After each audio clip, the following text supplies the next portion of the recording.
ನನ್ ಜೀವನದಾಗೂ ಹಿಂಗ ಆಗತ್ತ ಅಂತ ಅನ್ಕೊಂಡಿದ್ದಿಲ್ಲ ನಾನು. ಏನಾಗೈತಿ ಅಂತ ಮುಂದೆ ಹೇಳ್ತೀನಿ.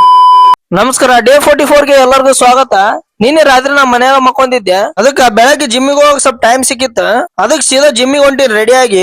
ಜಿಮ್ ಒಳಗೇನೋ ಬಂದೆ. ಆದ್ರ ನಂದು ಇವತ್ತು ಶೋಲ್ಡರ್ ವರ್ಕೌಟ್ ಇತ್ತು. ಶೋಲ್ಡರ್ ವರ್ಕೌಟ್ ಮಾಡಕ್ಕಿಂತ ಮುಂಚೆ ಪುಷಪ್ಸ್ ಕಂಪ್ಲೀಟ್ ಮಾಡಿ ಶೋಲ್ಡರ್ ವರ್ಕೌಟ್ ಸ್ಟಾರ್ಟ್ ಮಾಡಿದೆ. ಶೋಲ್ಡರ್ ವರ್ಕೌಟ್ ಗೆ ಡಂಬಲ್ ಪ್ರೆಸ್ 15 ಕೆಜಿ 3 ಸೆಟ್ ಹೊಡೆದು 17.5 ಕೆಜಿ 3 ಸೆಟ್ ಹೊಡೆದು ನೆಕ್ಸ್ಟ್ ಅಪ್ರೈಟ್ ರಾಸ್ 5 ಸೆಟ್ ಮುಗಿಸಿ next dumbbell lateral raise 5 set ಮುಗಿಸಿ ವರ್ಕೌಟ್ ಎಲ್ಲ ಮುಗಿಸ್ಕೊಂಡು ಸೀದಾ ಮನಿ ಕಡೆ ಹೊಂಟೀನಿ. ಮನಿ ಕಡೆ ಬಂದು ಬ್ರೇಕ್ಫಾಸ್ಟ್ ಮುಗಿಸ್ಕೊಂಡು ಜಳಕ ಮಾಡಿ ಹೊರಗೆ ಹೋಗ್ಬೇಕಂತೇಳಿ ಗಾಡಿ ಹಿಂಗ್ ತಗದೆ. ಪೆಟ್ರೋಲ್ ಬೇರೆ ಖಾಲಿ ಆಗ್ಬಿಟ್ಟಿತ್ತು. ಮನಿ ಕಡೆ ಇನ್ನೊಂದ್ ಗಾಡಿ ಇತ್ತು. ಆ ಗಾಡಿ ತಗೊಂಡು ಪೆಟ್ರೋಲ್ ತಗೊಂಬಂದ್ ಸ್ವಲ್ಪ ಕೆಲಸ ಇತ್ತು. ಆ ಕೆಲಸ ಮುಗಿಸ್ಕೊಂಡ್ ಬಂದ್ ಮನ್ಯಾಗ ಕುಂತಿದ್ದೆ. ಒಬ್ಬ ಸಾಲಿಗೆ ಹೋಗಿದ್ದಿಲ್ಲ ಇವತ್ತ.